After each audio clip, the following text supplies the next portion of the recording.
Don't do that. Well, we have an intro for the video now.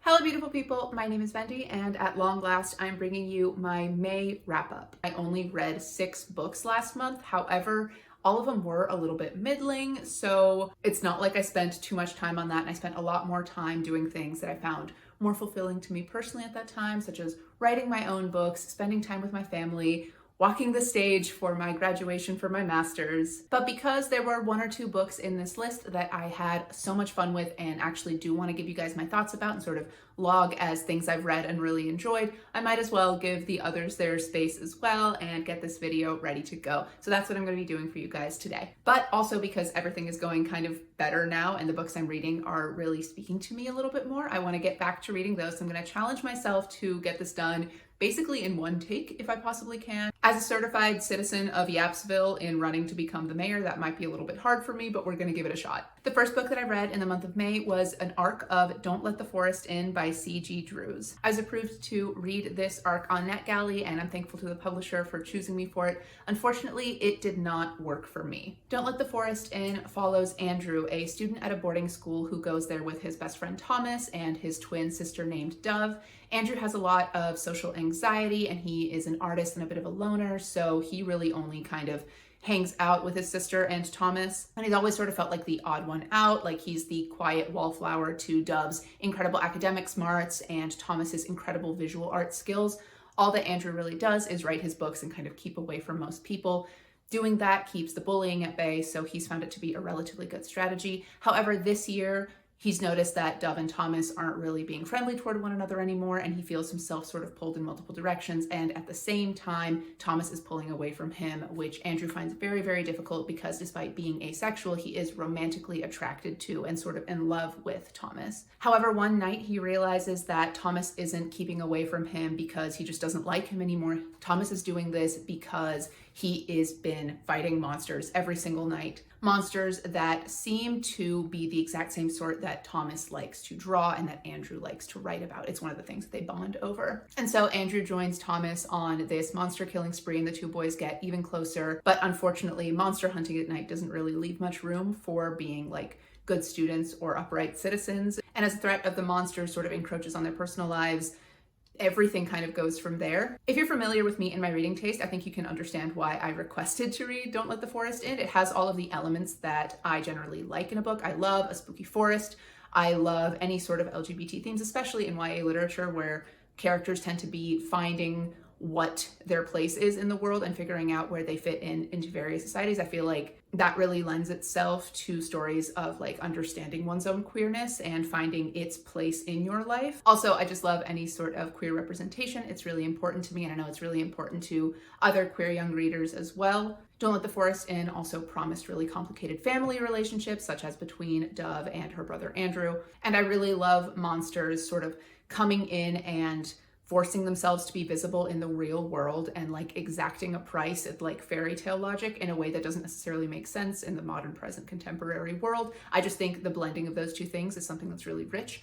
Unfortunately, this book didn't really work for me, and I think my biggest problem with it and sort of the root of it all was the pacing. It seemed as though C.G. Drews really struggled as to when to reveal certain bits of character information or for allowing certain parts of the plot to fully unfold. And in that way, certain things sort of lost the steam that they had, and the sort of bigness of their impact was sort of tampered down by the exhaustion of waiting for them to actually happen. It was just a little too long and drawn out in the coming, and so it didn't really feel like it lived up to all the hype that was building for it. And on the other hand, you had all that stuff taking room away from what I think would have been better served as character development. We got a lot of telling as to how certain characters interacted. We were sort of like informed about the closeness certain characters had with one another and the fondness that they had for one another. And I could have forgiven the sort of stilted, like elevated dialogue that the characters were having, because there are in fact some teenagers that speak in that capacity, the sort of John Greenification of the speech patterns of teenagers, particularly ones who sort of define themselves by their artistic endeavors. That all reads relatively true to me. However, when you have the combination of that sort of elevated speech that doesn't really make sense for the average teenager, this very like melodramatic and practiced and almost rehearsed dialogue, combined with not really ever seeing on page how those characters have developed, it doesn't end up really working, at least for me. I'm also not a fan of twists that don't really have an earned degree of buildup. I want to, if I'm surprised by a twist, to be able to look back in the book and be like, oh, I could have seen that coming if I just sort of understood what these clues were pointing at the time. And perhaps I'm just not an astute reader, but I didn't really feel that way about the large twist at the end of this book. It was truly a matter of all the right ingredients put together in all the wrong ways for me particularly. That said, I did sort of like Andrew's arc in particular, the only one I feel that we really got in any meaningful way, of sort of coming to terms with his own strength and stepping into a protector role for Thomas, whereas Thomas had been his protector for a really long time, sort of finding his own power in this way, and the way that that tied into the development of the monsters, I think was really interestingly done. And were the other circumstances surrounding that sort of central arc a little more fleshed out, I think that would have been a big win for the book. However, it wasn't for me, unfortunately. The second book I read in May was another arc from NetGalley, but one that worked a lot better for me, and that is Twelfth Night by Alexine Farrell-Fulmuth, aka Olivia Blake. As the name obviously implies, Twelfth Night is a retelling slash reimagining of Shakespeare's Twelfth Night, done sort of in the vein of those like late 90s, early 2000s Shakespeare rom-coms. Think She's the Man, or I know Clueless wasn't a Shakespeare thing, but that sort of vibe where you don't necessarily have to be familiar with the source material, but having a familiarity with the source material does sort of let you in on some in-jokes. Fulmuth's version of Twelfth Night follows two high school students. Viola Reyes, a sort of super nerdy, very angry, chip on her shoulder feminist who feels a deep, grudging hatred for the sort of most popular boy in her school, Jack Reyes, known as the Duke, who is a football prodigy following in the footsteps of his father and brother before him. Vi feels that Jack gets basically everything handed to him on a silver platter just because of his sort of social standing within the school. She was voted vice president to his president in class council, and he doesn't really seem to be doing anything about it, so she's very upset about that. But she is doing the best that she can to focus on her sort of academics. But when the sort of incel-y, like nerd stereotype dudes become a little bit too much for her, Vi spends all of the rest of her free time playing this game called Twelfth Night. It is an RPG online game.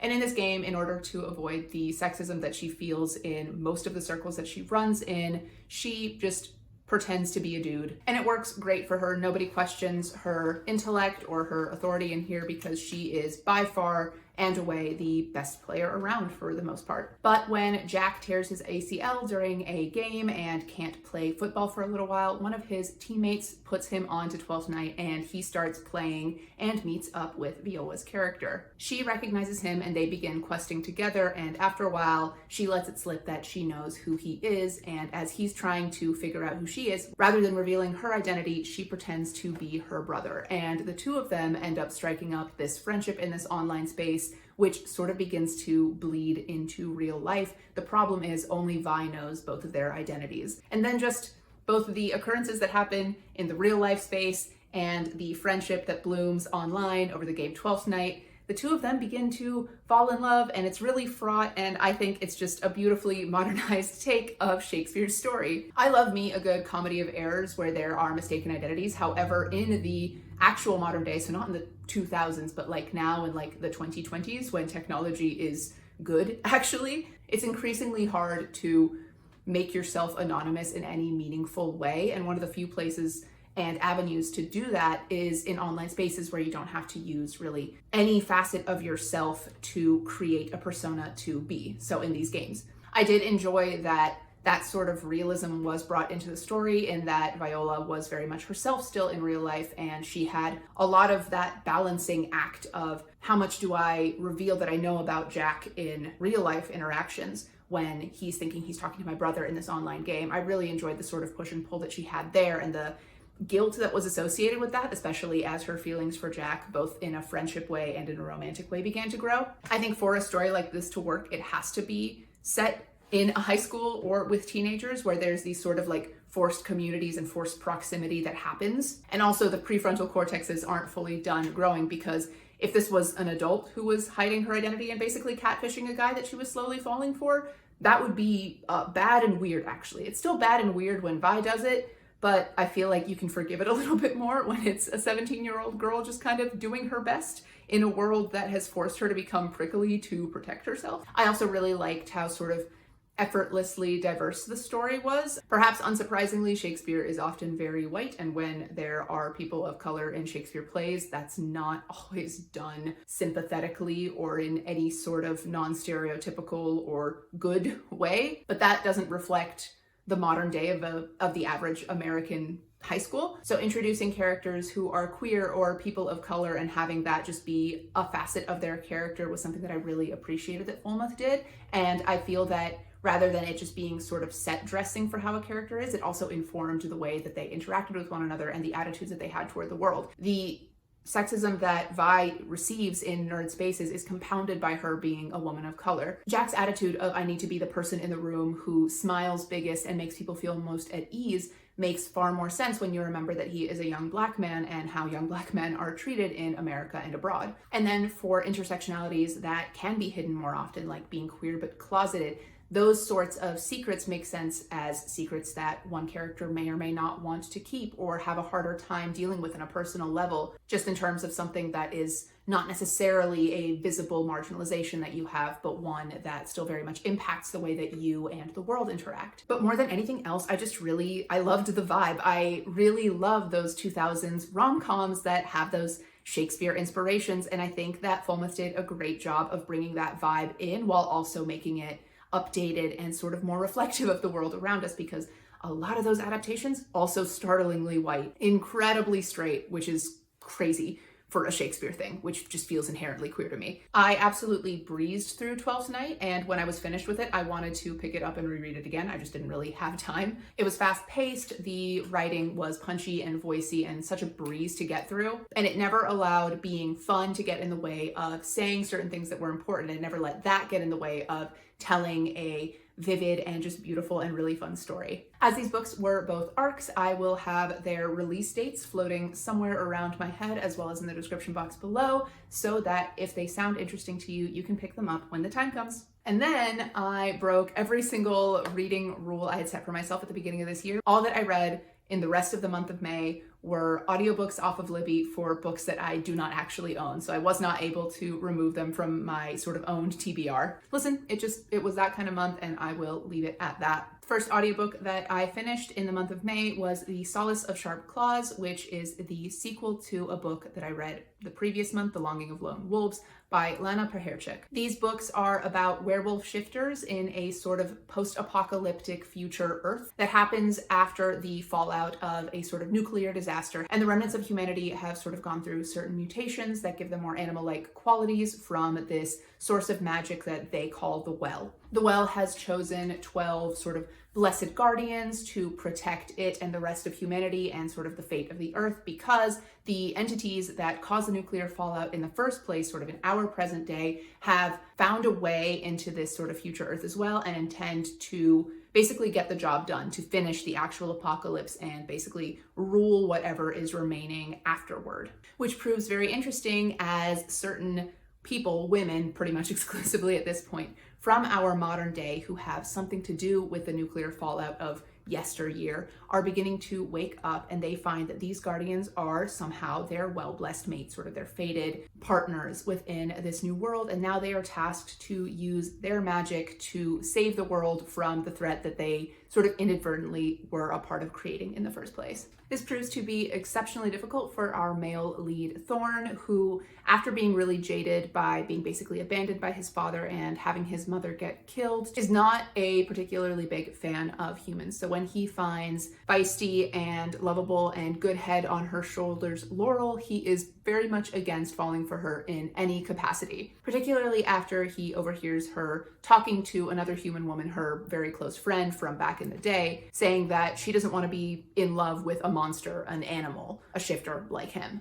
Thorn is very much going to do his duty, fated mate scenario that the Well has put out for him, but he is not going to have any sort of feelings for Laurel. That is completely going to be impossible. And the two of them have a sort of hate to love thing that develops from there. Neither of them really wants this, and through various miscommunications, they kind of get onto one another's shit lists without really knowing about it. but neither of them is going to be like meek and quiet and shy away from it. They're both very much the type of people to be like, the best way to resolve a conflict is to say your opinion about it very loudly at one another. Basically, they're both arguers. They love to argue, and neither of them is going to back down unless they're presented with a really good and compelling reason why not to. And I really like that. I think that they match one another very well. I get really, really frustrated when I see a very like argumentative person in a couple and then they're paired with a sort of more meek, shy, quiet person. I don't think that those sort of dynamics work in real life. I think it can get toxic very fast, and it's super frustrating to me because more often than not,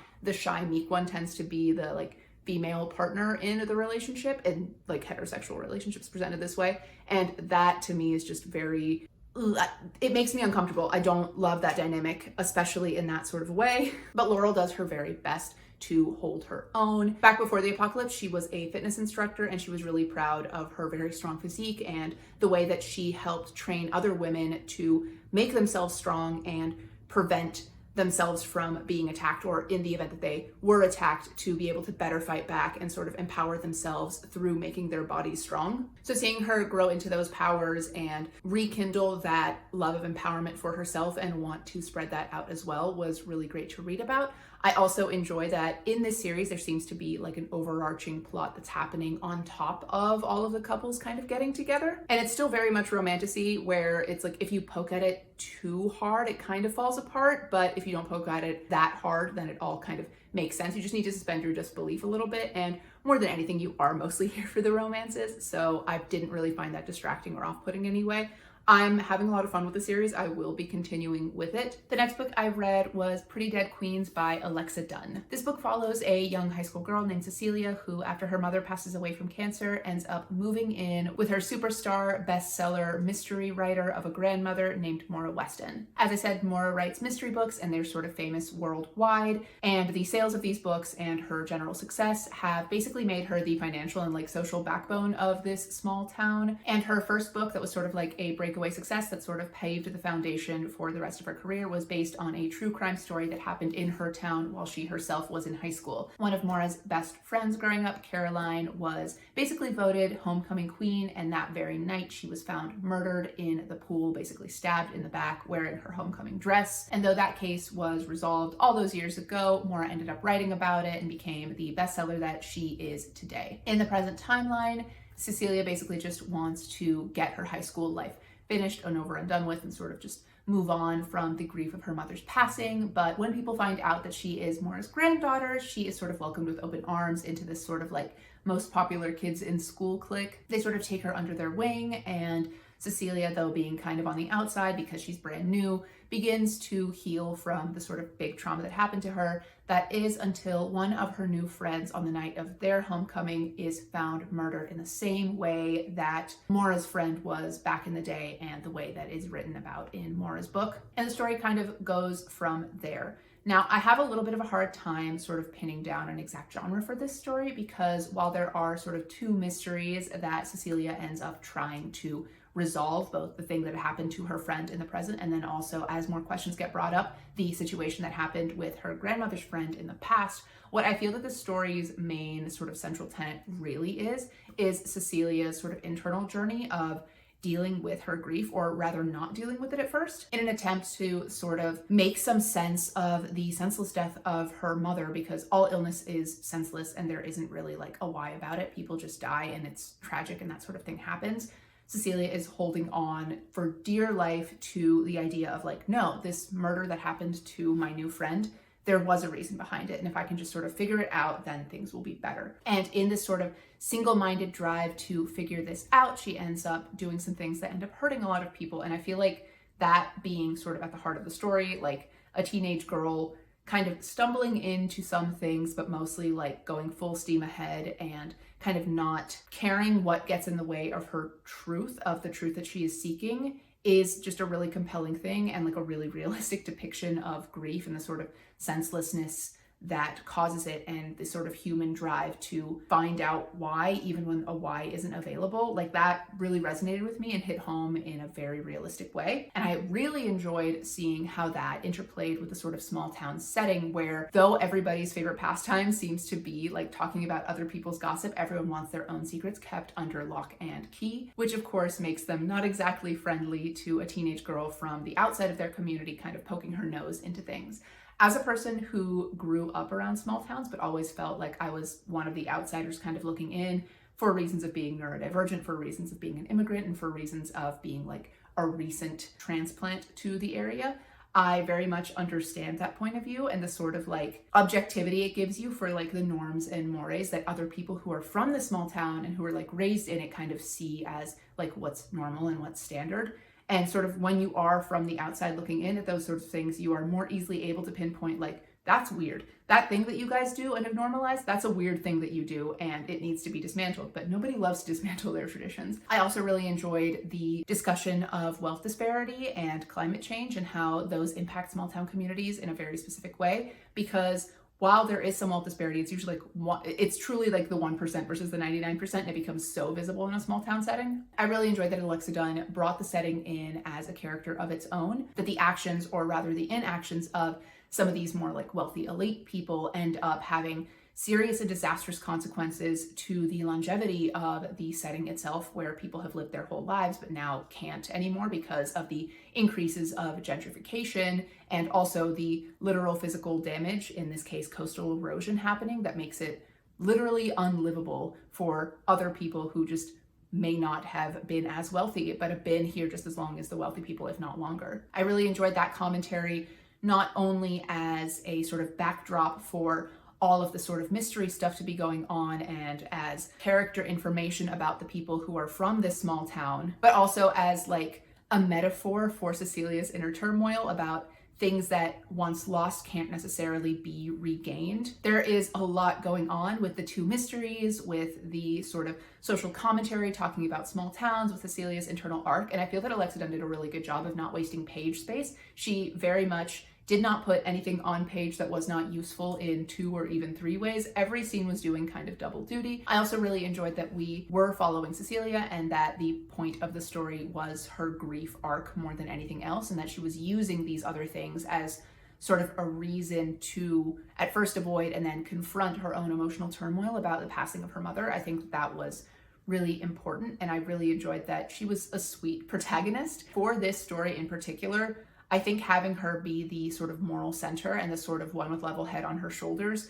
was the right choice. I really enjoyed following somebody who wanted to do good and do right by her friend and another dead girl. I just think she was really sweet and I enjoyed following her, and I'm glad that despite everything kind of going bad at first, eventually it went pretty well for her. She deserved it. She deserved a happy ending. So the last 2 books I'm going to talk about were romances. And the first of these last 2 books is The Romance Recipe. This is a book by Ruby Barrett, and it follows 2 women, Amy and Sophie. Amy is a type A restaurant owner in Boston whose business is slowly failing, and she is doing everything she can to keep it afloat. And Sophie is the chef that Amy has hired on for this kitchen, who is in a bit of a rut because previously she was on like one of those cooking reality TV shows and was like super famous and brought into the spotlight from there. But basically ever since that show ended and she moved to Amy's restaurant, she's been in kind of a rut.